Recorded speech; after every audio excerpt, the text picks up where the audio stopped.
Hammaga assalomu alaykum. Ismim Abdurahmon. Bu meni YouTube kanalimdagi birinchi videoyim. Sizda savol tug'ilishi mumkin. O'zi kimsan, nima ish qilasan, nima uchun men seni ko'rishim degan savollaringizga men hozir sizga javob beraman. Ismim Abdurahmon. 2019-yildan beri digital va SMM sohasida ishlab kelaman. Umumiy digital sohasida meni 5 yillik tajribam bor.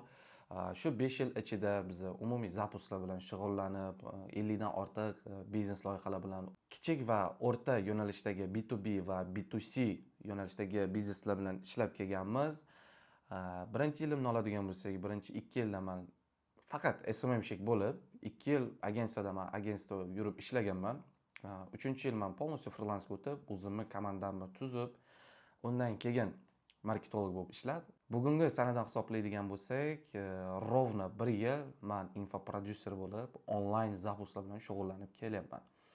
Xo'p, endi nima uchun meni ko'rishingiz kerak? Mendan nima foyda olasiz? Siz agar tadbirkor bo'ladigan bo'lsangiz, unda siz meni blogim orqali SMMщикка qanaqa qilib to'g'ri KPI berish, SMM komandani qanaqa qilib to'g'ri yonlash va ular bilan qanaqa qilib to'g'ri ishlab sizga natija olib kelib beradigan instrumentlarni ularga zadacha qilib qo'yish bo'yicha siz bu narsalarni bilib olasiz. Absolutno besplatno. Kurs hech qanaqa sotilmaydi.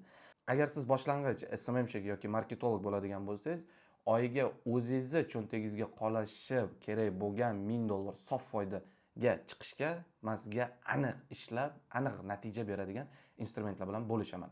Endi bugungi videoimning asl maqsadi bu qanday qilib 25-yil agar siz qora ishda ishlaydigan bo'lsangiz, deylik, общепитda yoki ofitsiant, barman yoki dastavщик bo'lib ishlaydigan bo'lsangiz, qanaqa qilib 25-yil mana deylik 8 oy qolgan bo'lsa, уже qanaqa qilib $1000 daromadga chiqishingiz mumkin. Shu haqida gaplashamiz. Xo'p, ketdik. Birinchi qadam, qaysi yo'nalishlar bor o'zi? Qaysi yo'nalishda $1000 topsa bo'ladi? Umumiy jihatdan qaraydigan bo'lsak, любой sohada siz $1000 daromad qilsangiz bo'ladi. Xo'p, moliyachi bo'ling, buxgalter bo'ling, finansist bo'ling, farqi yo'q. Men endi o'zimni sohamdan kelib chiqib turib aytaman. Deylik, mobilografiya, videografiya, dizayner, deylik, sayt razrabotkasini qiladigan SMMщик yoki marketolog bo'lsa, men endi ko'proq baribir men shu SMM, marketolog, dizayner, mobilograflarga qaratib aytaman. Umuman sizga hozir nima yo'nalishlar bor va agar mendan hamma narsamni olib qo'yganda, meni komandam bo'lmasa, meni hech nima bo'lmasa, men полностью nolga tushganimda, men $1000 daromad qilish uchun nima ishdan boshlagan bo'lardim? Keling, yo'nalishlarga keladigan bo'lsak, bu birinchisi shu digital yo'nalish. Bu yerda ko'rishingiz mumkin: copywriter, videograf, mobilograf, montajyor, SMMщик, marketolog, ssenarist, content maker, bu media sohasida. Endi bundan tashqari kripto yo'nalishi bor. Imенно men tavsiya beradigan spot yo'nalishida savdo qilsangiz bo'ladi, qo'rqmasdan, chunki bu yerda risk management asosiy treyderlarnikidan ko'ra pastroq nisbatan. O'ziga yarasha bu yerda baribir yo'qotishlar bor. Bu любой sohada bor bu narsa. Endi freelance birjalar bor. Agar siz ingliz tilini ozgina biladigan bo'lsangiz yoki rus tilini, unda sizga rus tilini biladigan bo'lsangiz, sizga mana Quark freelance birja kuniga 400 ming, 500 ming topsangiz bo'ladi. Savolingiz bo'lsa, nima uchun sen shu narsani qilmaysan? Chunki men bu mayda ishlardan, operatsion ishlardan men уже chiqqanman. O'shaning uchun men bu ishlar bilan shug'ullanmayman. Ingliz tilini biladigan bo'lsangiz, Upwork, eng yaxshisi Fiverr. Bularni mana silkasini men qoldiraman описаниеda, bemalol o'tib ko'rishingiz mumkin. Xo'p, endi har bittasining o'ziga yarasha riski bor. Bu yerda bez vложения, то есть pul tikmasdan turib, qaysi sohalarda siz daromad qilishingiz mumkin? Umumiy jihatdan hammasida qilishingiz mumkin, lekin eng osoni bu targetingni bilishim. Men targetingni deb ayta olmayman. Chunki targetingni YouTube'da va Sliv kurslar kanali bor, Telegram kanali. U yerdan bemalol o'tib, chopilgan kurslarni ko'rib, bemalol o'qib o'rgansangiz bo'ladi. 1 oy vaqtingiz ketadi. Agar o'zingizni ustingizda konkretni ishlab vaqtingizni bekorga ketkazmasdan, bekorchi uchrashuvlarni, do'kon oldida turib, semichga chaqib, g'iybat qilishlarni to'xtatib, siz полностью fokusni faqat o'zingizga qaratib, siz 1 oy o'zingiz ustingizda ishlaydigan bo'lsangiz, 1 oyda ichida, atigi 1 oyda ichida olgan natijadan siz o'zingiz qoniqqan holda dal shu o'zingiz kelgan bu hayotga ko'nikib olib ketasiz. Xo'p, men lichni o'zim nima qilgan bo'lardim? Agar men yana yo'limni boshqatdan qilganimda. То есть yana yo'limni boshqatdan bosib o'tganimni $1000 daromadga chiqish uchun men birinchi o'rinda targetingni o'rganardim va targetingni men bitta proyekt olardim, bitta yoki ikkita arzon chekka $100 ga, $150 ga olgan bo'lardim. Bir oy ishlab, men ularning natijasini zo'r qilib, ularni case qilardim. Ana undan keyin men ularga taklif berardim. Agar mana opa yoki aka tanishingiz bo'lsa, menga bering. Men ulardan olgan summamni yoki sizga qanaqadir foizini beraman, yoki sizdan oladigan summamni qanaqadir foizini sizga qilib beraman. Deylik, misol uchun 20% bo'lsin, 30% bo'lsin. Вот, shunaqa qilib men klient potokni oshirib, ikkinchi oyda men o'zimni narximni oshirardim. Srazu katta narxga emas, $200 ga oshirgan bo'lardim. Birinchi oy siz $100 yoki $150 ga olgan bo'lsangiz, ikkinchi oyga $150 yoki $200 ga olasiz.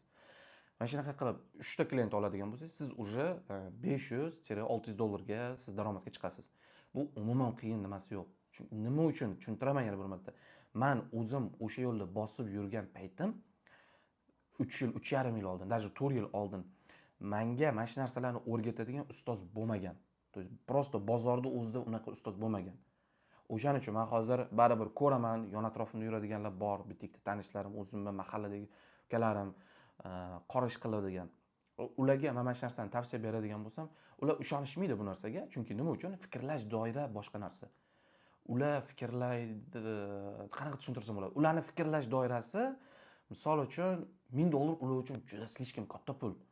Aqliga sig'dira olmaydi. Lekin mana shu $1000 daromadga chiqish uchun eng главный ko'nikmalardan bittasi bu мышление. То есть sizning dunyo qarashingiz, sizning fikrlash doirangiz. Nima uchun kimdir $3 milliard topadi yoki $1 million topadi, kimdir 9 dan 6 gacha ishlaydi-da, qo'shnisi Malibu minib kelgandan keyin xudoga nolishni boshlaydi. "O xudo menga bermayapsan" deydi yoki bu odam baribir nimadir nito ish qiladi-da, bu bekordan bekorga bunaqa qisqa muddatda Malibu olib kelmadi deb uni gapiradi. Lekin o'zi asli 9 dan 6 gacha yashash hayot tarzini o'ziga nima qilgan. Agar siz nimagadir erishmoqchi bo'ladigan bo'lsangiz, xo'jayiningizni qo'lida ishlab turib, siz katta pul topa olmaysiz. Bu dokazano bu narsa. Isbotlangan. Ham katta biznesmenlar tarafdan, ham nauka taraflama, har bitta bunda ham nauka taraflama bu ancha-muncha tadqiqotlar o'tkazilgan, ancha-muncha eksperimentlar o'tkazilgan. To'g'ri bo'lishi mumkin. Bor odam, deylik, Jahongir aka Ortiqxo'jayev shogirdlari bor, $10 ming, $20 ming topadi. Lekin ularning ishi boshqa. Siz bironta bir kompaniyaga kirib turib, u yerda 1 yilda $5,000 yoki $10,000 daromadga chiqa olmaysiz. U narsaga sizga kamida bir 3 yil yoki 5 yil vaqt kerak bo'ladi, shunaqa daromadga chiqishingiz uchun. Agar sizni tabiatingiz erkinlikni, svobodani xohlaydigan bo'lsangiz, unda sizga bu yo'nalish to'g'ri kelmaydi. Men shaxsan o'zimning fikrim, o'zimning tajribamdan kelib chiqib turib aytaman. Xo'p, keyin mavzudan chekkalash, men shunaqa odamman, ozgina bitta narsani tushuntiradigan bo'lsam, umumiy hamma taraflama men tushuntiraman bitta mavzuni, чтобы odamga daskanalni oxirigacha yetib borishi uchun, чтобы u tushunib anglashi uchun. Xo'p, endi SMMni oladigan bo'lsak, SMMda ham xuddi shunaqa, boya aytgan narsam, bu yerda просто strukturasi ozgina o'zgarishi mumkin. Qanaqa ma'noda? Siz bitta loyiha oldingiz, takже SMMni o'rgandingiz, SMMchilik bildingiz, nima ish qilishi, nimalarga javob berishi. Bizning bozorda o'zi SMM tushunchasi ancha hozir rivojlangan va tadbirkorlarning o'ziga ham aynan SMM uslugi kerak emas, balki undan yuqoriroq bo'lgan qiymati bor uslugalar talab qilishni boshladi. Xo'p, SMMchilik bo'lib turib, siz sotuvga javobgar emassiz. Bu birinchisi. Siz sotuv bo'lishi uchun lead soni, to есть klient sonini oshirib berasiz target orqali. SMMni o'zi bu marketing, umumiy marketingni bitta instrumenti. Bu narsaga yana to'xtalib o'tamiz, hali sal turib keyinroq. Xo'p, SMMda ham xuddi shunaqa. O'zingiz oladigan bo'lsangiz, birinchi loyihangizni o'zini ham siz $400, $500 narx etishingiz mumkin. Narx etganda ham qanaqa etasiz? Deylik, bitta dizayner olasiz, postlaringizni 50 mingdan qilib beradigan dizayner olasiz. Unga 10 ta post deylik, 10 ta 15 ta post deylik, bu 500 ming, $50, $70 nari berib boradi. Bitta mobilograf olasiz, $200, $300 sizning komandangizning rasxodi, $200 sizning o'zingizga sof foyda qoladi. Ana Endi siz bitta baribir loyiha oldingiz, SMM bo'yicha ham. U narsani natijasini chiroyli qilib berasiz va 2-oy, 3-oydan keyin siz loyihani sonini faqat 2 taga oshiring. Nima uchun ko'p emas? Ko'p loyiha oladigan bo'lsangiz, rasfokus bo'ladi.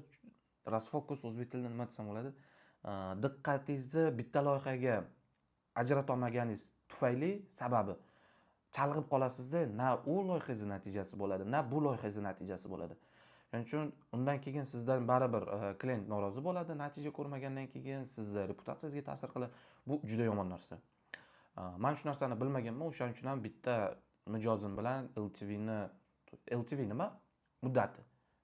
Bitta mijoz bilan siz deylik 6 oy, 8 oy ishlaydigan bo'lsangiz, o'sha LTV qancha davomiylik bo'ladigan bo'lsa, shuncha yaxshi. O'sha narsani bilmaganim uchun ham men juda ko'p xatolar qilganman. O'sha xatolarim tufayli salkam $20,000 hisoblasam undan ko'proq ham chiqishi mumkin. $20,000 qarzlardan chiqib, shaxsan o'zim va qarz mavzusida ham men отдельно bitta video qilaman, uni ham ko'rasiz.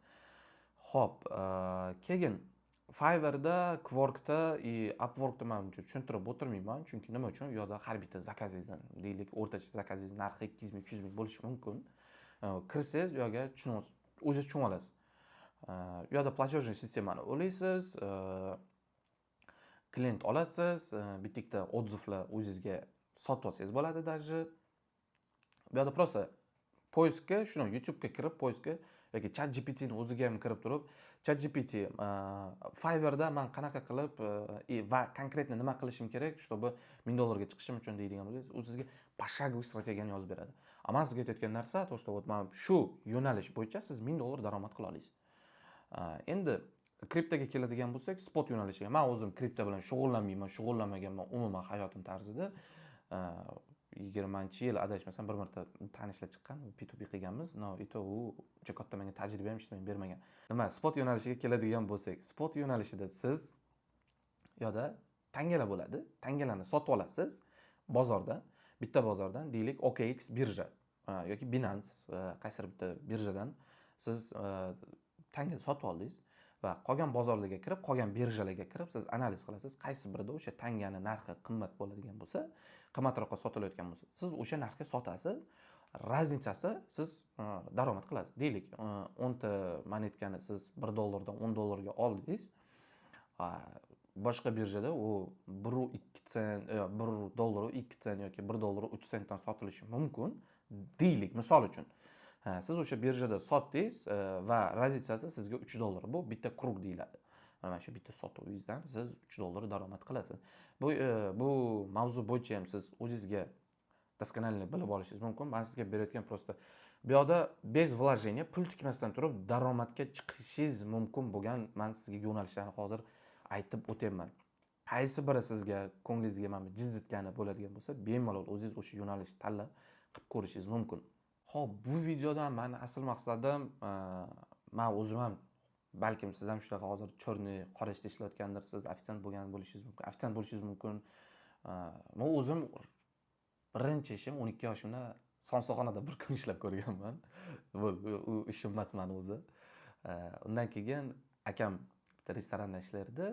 Men o'sha restoranga kirganman 15 yoshimda. Dubu morоженое ichgan bo'lsanglar, Tezkova dacha degan bir restoran bo'lgan. O'sha yerda men morоженое sotib ishlaganman. Morоженейchi bo'lib ishlaganman. Где-то bir yarim yil. Keyin o'sha restoranda karaokesi bo'lardi. Karaokeda DJ bo'lib ishlaganman. Plus kuxnyada men yordamchi sifatida ishlaganman. Xo'p, undan keyin Street 77 da ishlaganman. Men ko'rishingiz mumkin. O'sha Street 77 da ishlab turgan bola hozir mana o'sha Street 77 da men kassir bo'lib ishlamaganman. Razdachida plus barman bo'lib ishlaganman. Ertalab soat 10 dan kechqurun 11 gacha ishladim. Sergelidan qatnardim. Samarqand Darvozaga yo'lni o'zini tasavvur qilaveradi. Avtobusda yana kechqurun peshkom 1,5-2 kilometr yurardim. Tam og'aylar bilan tashashib, keyin 1,5-2 mingdan tashashib uyimizgacha yetib olardik. Yoshlik shunaqa o'tgan, o'ziga yarasha qiziqarli bo'lgan. O'sha paytda lekin meni baribir meni ichimda olovim bo'lardi, baribir nimagadir erishaman yoki nimadir qilaman degan narsa. Va undan keyin bitta Instagramdan bitta bolani ko'rganman. U bolani ko'pchiliklar tanisanglar kerak. U bola haqida men doskonalanib aytib o'tirmayman. Kim, nima? Chunki to'g'ri kelmaydi meni qadriyatlarimga o'shaning. O'sha bola SMMchi bo'lib ishlab yurgan. Men o'shanni ko'rib, men SMMga qiziqqanman o'zi. Undan keyin men 200 ming so'mga kurs sotib olganman. U kursda faqat keyin yarim yildan keyin tushunib o'zi yarim yildan keyin tushunib yetganman. O'sha yo'lda ma'lumot umuman faqat bilan suv bo'lgan, qiymatli ma'lumot hech nima bo'lmagan kursda. Shundan keyin uje men kurs ko'rdim. Birinchi loyihamni 300 ming so'mga olganman, uni 5 ta postini qilib berganman. Ikkinchi loyiham uje 500 mingga olganman birinchi oy, ikkinchi oyga 600 mingga ishlaganman. U paytda endi baribir yosh bo'lganim uchun meni aldab ketgan. Foiz, sotuvdan foiz bo'lish kerak edi. Men o'shanda ham nolda ishlab turgan biznesni men sof foyda 3,5 million to'yis olib chiqib berganman men unga. Atir do'konida. U meni keyin uje aldab ketgan. Men unaqa bilan ishni to'xtatganman. Dальше уже agentstvoga kirganman. Agentstvoda 1 oy ishlab, yarim yil keyin жесткий karantin bo'ldi. O'zingizlarni ham esinglarda 2020-yil adashmasam жесткий karantin bo'ldi yozgacha. Undan keyin yozda уже men boshqa agentstvoga kirib, u yoqdan tajriba orttirib, men nima uchun ham agentstvoga kirganman? Men o'zimga qiziq bo'lgan O'zbekiston bozoridagi SMM agentstvolarni ishlash strukturasi qanaqaligini. Ularga klient keldi, ular klientga qanaqa natija berishi, qanaqa usluga ko'rsatishi. 1 yil ishlaganimdan keyin men tushunib yetdim, men u yoqda o'solmayman.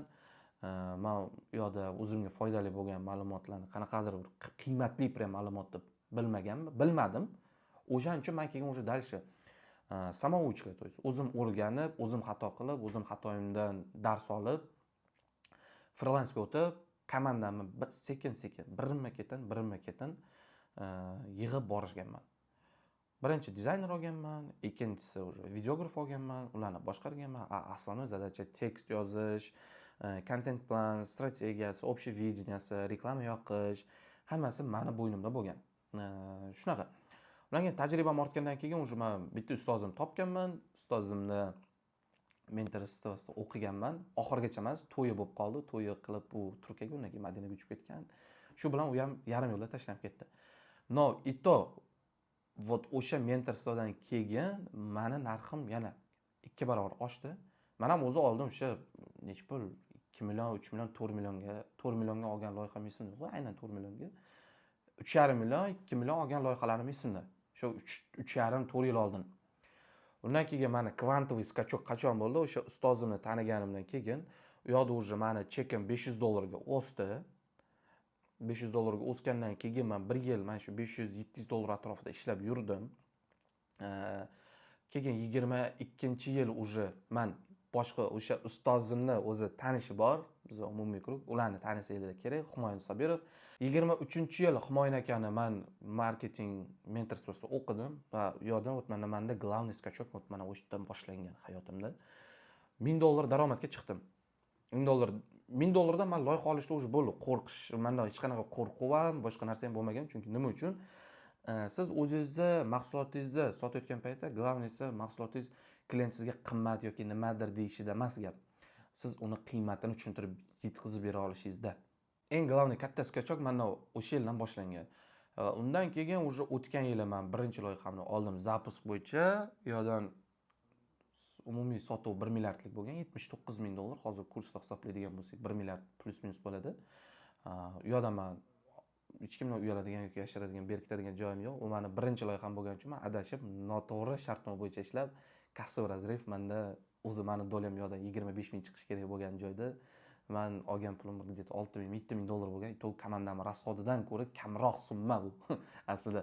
Вот, shu narsadan keyin men уже zapuskka полностью kirdim. Zapusk sistema texnologiyasi bo'yicha marketing loyihalagan, performans ko'rsatgan xizmatlarimiz bor.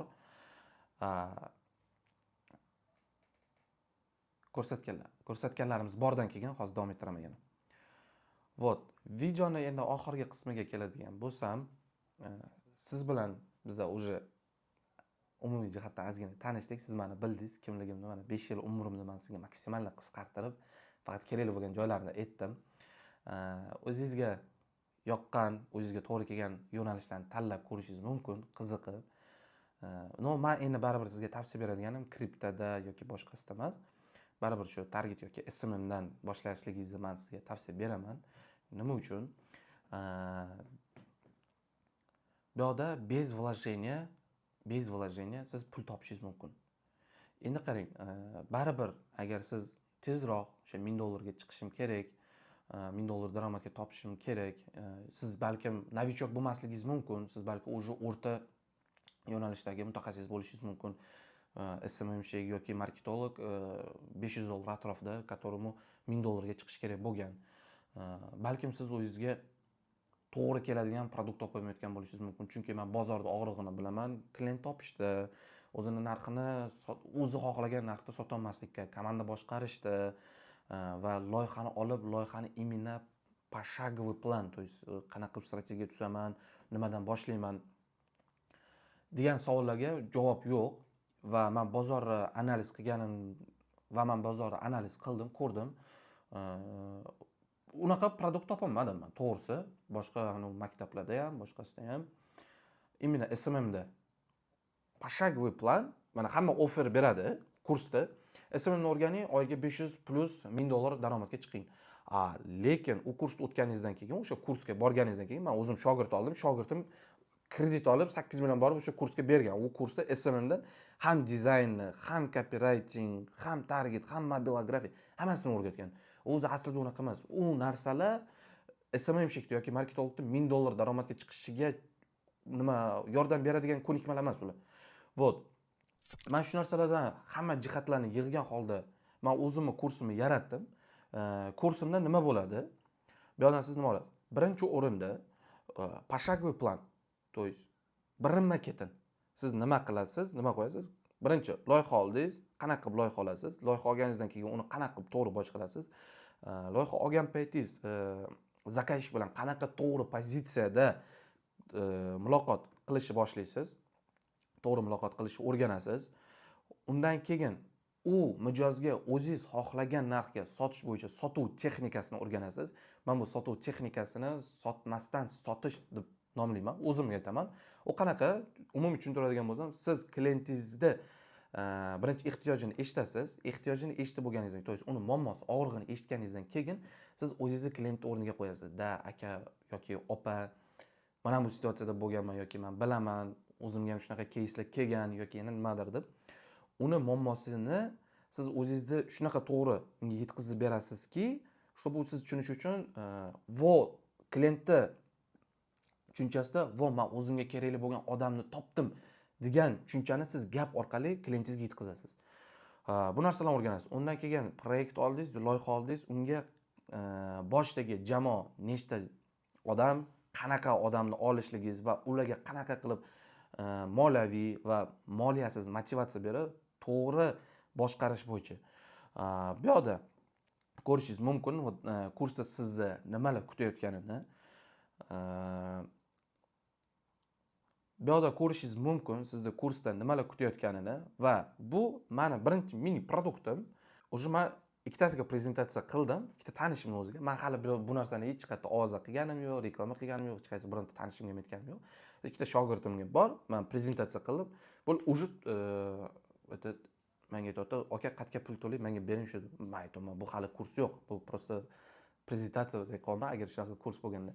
Vot, ana endi kurs bo'yicha batafsil ma'lumot olish uchun men pastda ссылка qoldiraman, Telegram kanalga o'ting. Biz birinchi baribir siz bilan tanishamiz, gaplashamiz, muloqot qilamiz.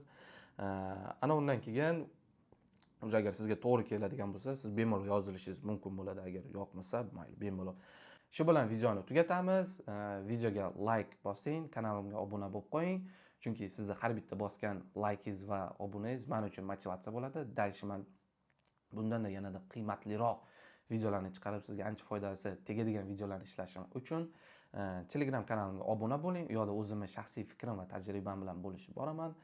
Hammaga omad. Biz siz bilan birga rivojlanamiz.